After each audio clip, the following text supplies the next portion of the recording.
Si te preguntara cuál de las escenas de la Navidad es la que a ti te impacta más, creo que tendríamos dificultad porque hay tantos momentos sobrenaturales. A los músicos creo que les gustaría estar viendo ese coro de ángeles diciendo gloria a Dios en las alturas. A los que les gusta el campo, los pastores presenciando ahí al Señor manifestándose de una manera maravillosa. Y tantas escenas. Le pregunté esta semana a un predicador: si yo te invitara a predicar a la iglesia solo un domingo de Navidad, ¿qué pasaje escogerías tú? Y él me dijo: el de los sabios del oriente. Ese escogería.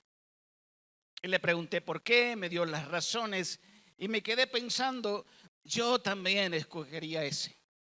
Porque esa escena nos da el verdadero y gran sentido de la Navidad. En Mateo 2:2 ellos hacen ese viaje y hacen la pregunta: ¿dónde está el rey de los judíos que ha nacido? Una pregunta. Y la segunda parte en Mateo 2:2 hacen ellos una declaración que es la que te pido en el nombre del Señor que grabes esta mañana, porque ellos dicen: hemos venido para adorarle. ¿Dónde está el rey de los judíos que acaba de nacer? Vimos su estrella mientras salía y hemos venido a adorarle. Y creo que es importante que entendamos que hay un qué y el cómo en cuanto a la Navidad. ¿Qué es lo que nosotros celebramos? ¿Cuál es el verdadero sentido? ¿Y cómo lo vamos a hacer? Si hay algo que es difícil en esta época es ir al mall, porque no hay parqueo. Y no sé cómo aparecí en el mall yo ahí esta semana. Y dije: ¿para qué vine si ni parqueo hay? Al final logré conseguir el parqueo, subí al primer nivel y estaba entrando cuando vino una catizumbada de personas corriendo, saliendo del mall. Pero así yo miraba, tal vez en el susto, que venían alterados, asustados, todos venían corriendo. Por un momento pensé irme con ellos y salir del mall, pero como soy curioso dije: algo está pasando, y me fui en el sentido contrario. Y a los segundos me di cuenta lo que estaba pasando. Era la inauguración de las luces de Pradera Concepción. Y me quedé pensando: qué bueno que me quedé aquí y que no me fui con toda esa corriente. Y me quedo aquí tranquilo. Yo quiero invitarte a que celebres esta Navidad no como lo celebran los demás, sino que vayas contra corriente, pensando en que celebramos la Navidad para adorar al Rey que nació. Al Rey que nació. Estamos muy pendientes de tantas cosas, pero no pierdas el verdadero enfoque. Cuidado con tus expectativas. Las jovencitas podrían decir: Señor, en esta Navidad quiero mi novio. Por favor. Las expectativas de algunos que están escuchando siempre ahí la triste Navidad, porque hay canciones en referencia a la triste Navidad. La expectativa de los regalos, la expectativa del gordito vestido de rojo, que no voy a decir su nombre, porque incluso hacemos la experiencia de decirles que el centro de la Navidad es este señor gordito que trae los regalos. Y así podríamos estar pensando, pero hoy recordemos que Jesús es el centro de nuestra celebración y debemos celebrar la fiesta alrededor de eso. Es el qué. Celebramos el propósito de su venida. Celebramos que Dios vio la aflicción del ser humano, el quebrantamiento, la opresión, el dolor, la angustia, la soledad, la falta de esperanza, que lo podemos leer en Isaías. Vio la oscuridad, las tinieblas en el corazón del ser humano, porque no había relación con Dios. De hecho, en esa etapa de su nacimiento habían pasado 500 años sin un profeta. Pero Dios envía a su hijo y nace el rey. Cuando ustedes lean Mateo, van a ver cómo Mateo enfoca a Jesús como el rey. Cuando lean Marcos, van a ver cómo Marcos enfoca a Jesús como el siervo. Cuando vean Juan, van a ver cómo Juan enfoca a Jesús como el Hijo de Dios. Y por eso hoy nos quedamos en Mateo un ratito para ver que nació nuestro rey. Y que no va a ser el rey de los judíos, sino va a ser mi rey, al cual en esta época voy a adorar, voy a honrar. En esta época voy a ser tentado a participar de acciones en convivios que no honran al rey, pero esta mañana yo puedo salir de este lugar diciendo: yo también voy a adorar al rey y lo voy a honrar.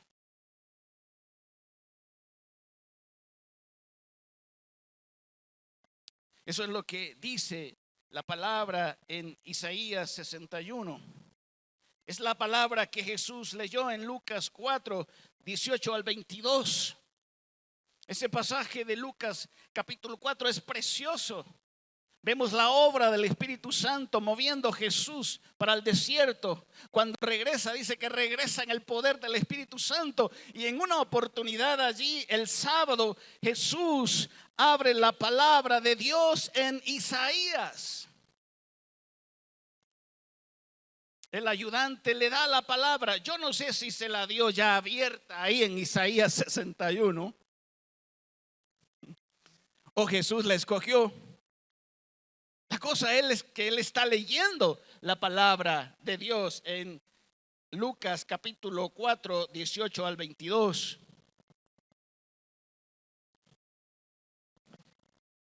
El Espíritu del Señor está sobre mí. Es la tercera vez que en ese capítulo él menciona el Espíritu Santo. Me encanta esa relación que hay entre ellos, entre el Padre, el Hijo y el Espíritu Santo. Y como les decía anteriormente, él ya mencionó ese poder, esa capacidad, porque me ha ungido para llevar buenas noticias a los pobres. La buena noticia, el evangelio, me ha enviado. O sea, estoy hablando de la venida de Jesús. Tengan en cuenta esa palabra, vino. Me ha enviado a proclamar que los cautivos sean liberados, que los ciegos verán, que los oprimidos serán puestos en libertad y que ha llegado el tiempo del favor del Señor. Esto es Jesús en Lucas leyendo la palabra de Dios. Profetizaba 500 años antes. La gente se quedaba así, admirada, maravillada. No sé cómo era el tono de su voz, pero él estaba hablando de sí mismo. Y sigue el pasaje. Lo enrolló de nuevo, se lo entregó al ayudante y se sentó. Todas las miradas en la sinagoga se fijaron en él. Y miren lo que viene. Después Jesús comenzó a hablarles la escritura que acababa de oír. Se ha cumplido este mismo día. Dele un aplauso al Señor. El Espíritu del Señor me ha enviado para libertar a los cautivos, para dar la visión a los ciegos, para dar esperanza, para dar gozo, para dar lo que la humanidad. Pero ahora yo mismo estoy leyendo y se está cumpliendo lo que hace 500 años se profetizó. Yo soy la esperanza de ustedes. Aquí está el mismo que ha leído.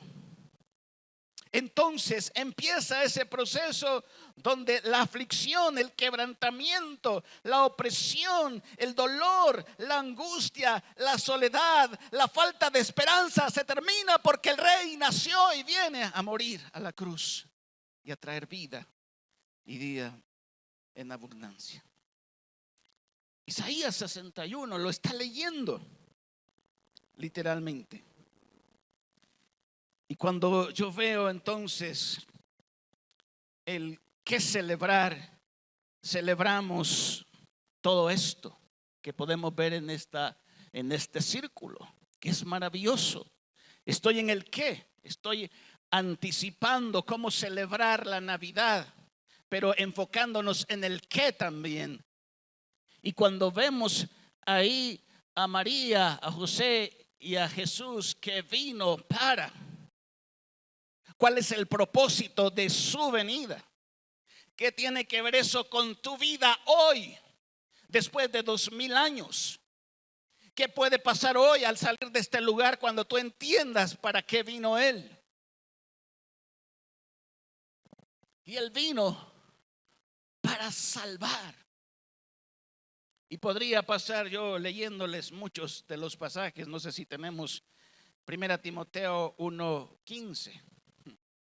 Jesús. Miren, la siguiente declaración es digna de confianza y todos deberán aceptarla. Cristo Jesús vino al mundo para salvar a los pecadores, de los cuales yo soy el peor de todos. Para eso vino. Y tú estás incluido ahí, en el listado de los pecadores, por más justo y religioso que te quieras creer. Todos estamos cortados con la misma tijera. Salvar, si regresamos, para dar vida. Juan 10:10, Él vino a dar vida y vida en abundancia. El propósito del ladrón es robar, matar y destruir. Mi propósito es darles una vida plena y abundante. Y déjenme decirles que este ladrón y el que roba y el que mata no es Satanás en Juan 10. ¿Saben quién es? Si no me creen, vayan a leer ese pasaje de Juan 10 y es la religiosidad. Eso es lo que mata. Porque saben una cosa, cuando Jesús vino, lo que vino a encontrar era un ambiente de religiosidad. Ni les importó saber que Jesús iba a nacer en Belén. Lo investigaron, pero les valió y no fueron a verlo. Pero Él da vida plena y abundante. Regresemos al cuadro. Vencer a Satanás. Para esto apareció en 1 de Juan 3:8. Para esto vino. Para deshacer las obras del diablo.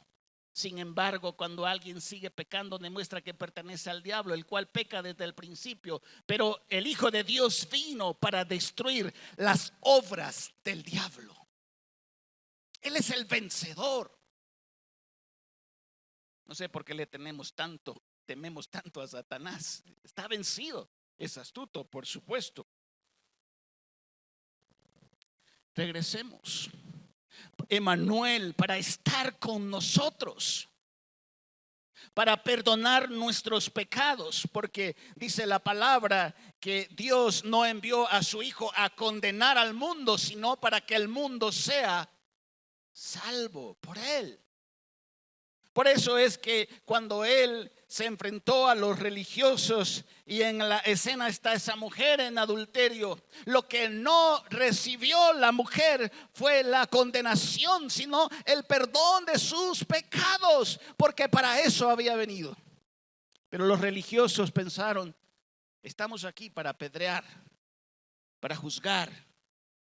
Pero la palabra dice que Jesús vino para deshacer las obras del diablo, para perdonarnos, perdonar, traernos paz y gozo, para darnos libertad. Esto es el propósito de su venida.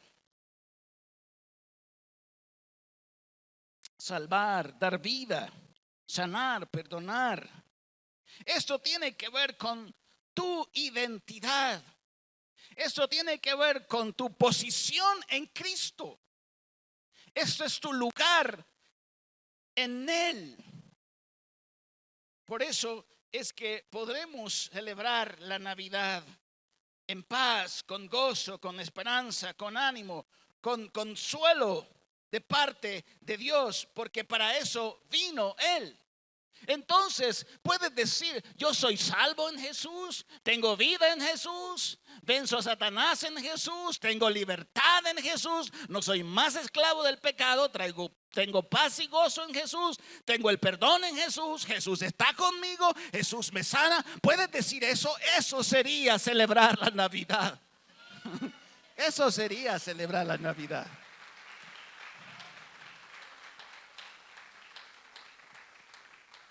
Nosotros creemos que celebrar la Navidad es un buen tamal, que son deliciosos, ¿verdad? Pero a veces nos sale la pata del pollo, como me apareció una vez a mí, ¿verdad? Lo que no puedo comerme es la pata de una gallina, ¿verdad? Y me salió en esa Navidad. Y pensé, la Navidad no es un tamal. La Navidad no es una fiesta. La Navidad no es un convivio. La Navidad no es tener un novio o una novia. La Navidad es ser salvo, tener vida, tener libertad, traer gozo, tener perdón, no estar solo, porque esta palabra de Emmanuel, Dios con nosotros, te recuerda que en medio de la nostalgia no vas a estar solo. Si eres una viuda, un viudo, si tus hijos han partido, porque es la época de la depresión, interesante. Es la época de la tristeza.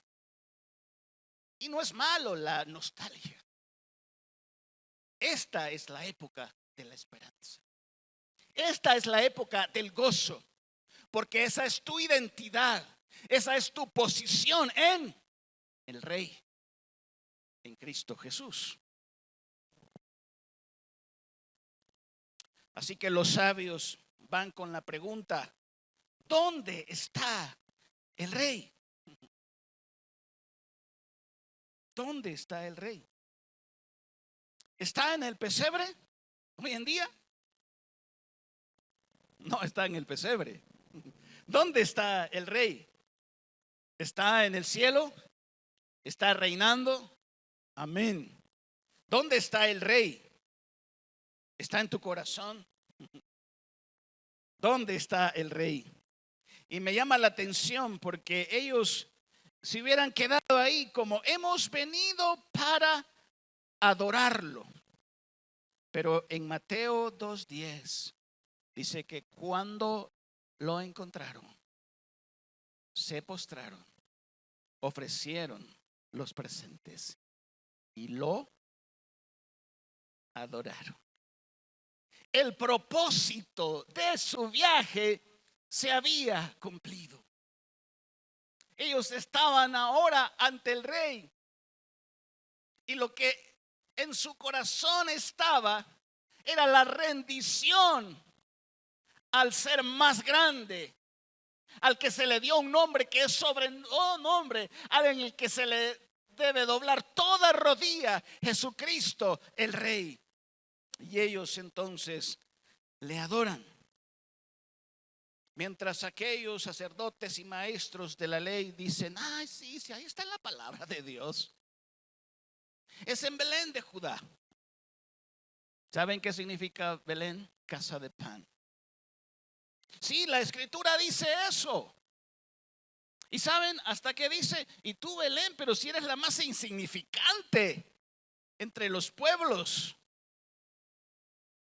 Sí, ahí van a ser. Pero eso qué tiene que ver conmigo. Y Herodes dice, bueno, sí, yo también quiero adorarlo. Me vengan, cuando regresen me dicen dónde está. Y en su corazón era para matarlo. Pero los sabios en esta Navidad nos están modelando, nos están mostrando que no son indiferentes a la profecía. Ellos creyeron.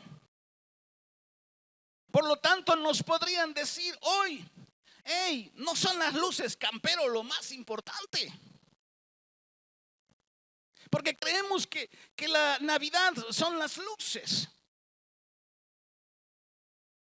Estuve en Antigua hace 2 noches y el parque estaba así, pero en plena penumbra, en una oscuridad total. Y yo dije, ¿qué pasa? Es que van a encender las luces a las 7. Y como buenos chapines, no las encendieron a las 7. Y ahí estábamos todos esperando, ¿verdad? Y ahí como a las 7:15, 7:20, alguien empezó a decir 10, 9, 8, 7, 6, 5, 4, 3, 2, 1. ¡Wow! Y a aplaudir y a gritar lo impresionante de un parque iluminado.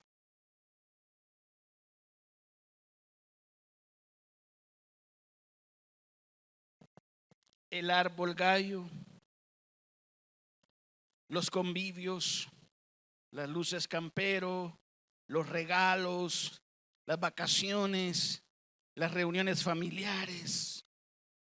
¡Wow! Navidad, eso es Navidad. Santa es Navidad. Puedes tener luces, árbol, convivios, regalos, vacaciones, reuniones familiares. Sin Cristo habrá angustia en tu corazón. Sin Cristo no habrá esperanza.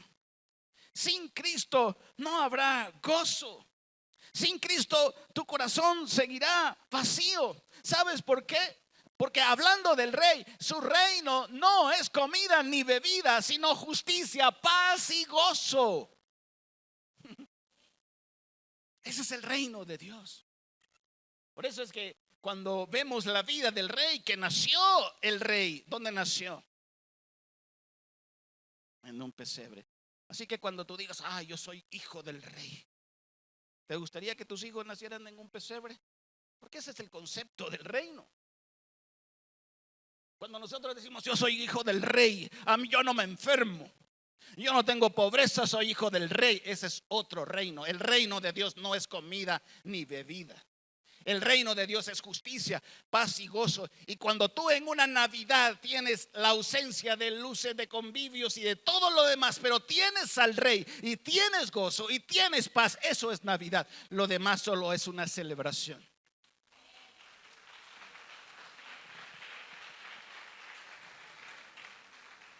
Así que ve con tus hijos y diles que Santa Claus no existe, que es una historia, que nació el rey.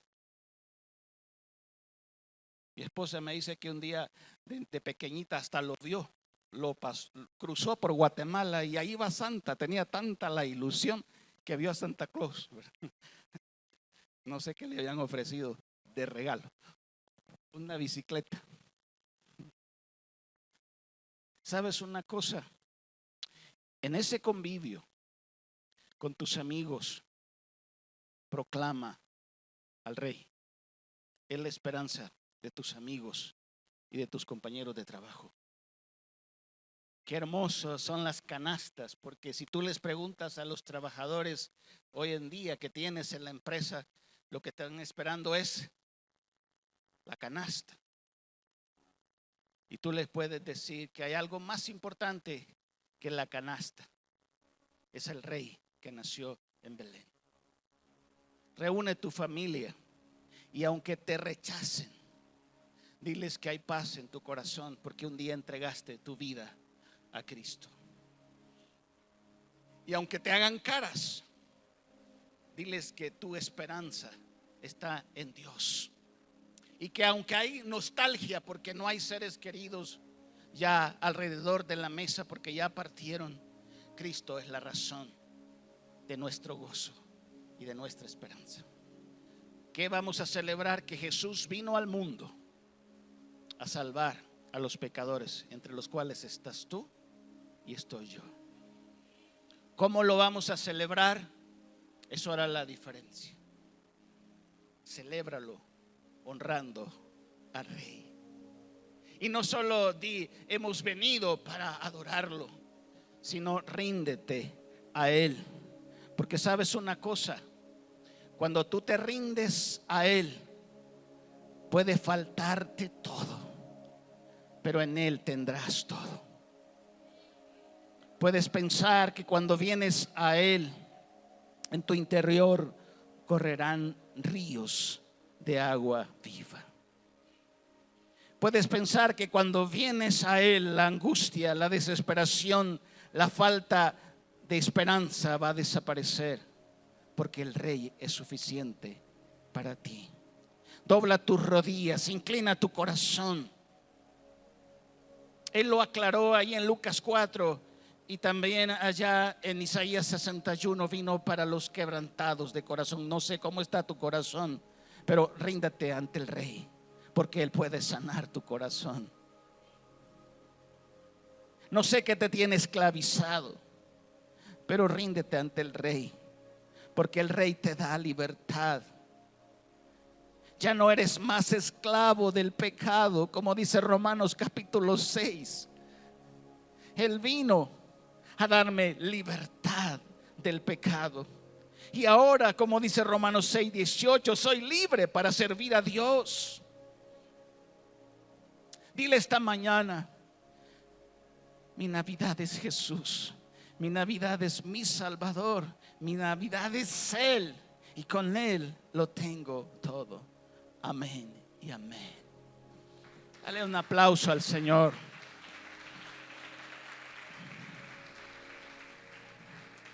Quiero invitarte a que tomes la decisión más importante en tu vida: abrir tu corazón a Cristo, darle la bienvenida. Imagínate que si te preguntáramos hoy, ¿dónde está el Rey? Y tú pudieras responder: el Rey está en mi corazón, vive en mí. A Él adoro, sirvo al Rey. Él es mi razón de ser, Él es mi propósito de vida. En Él está mi identidad. Con Cristo lo tengo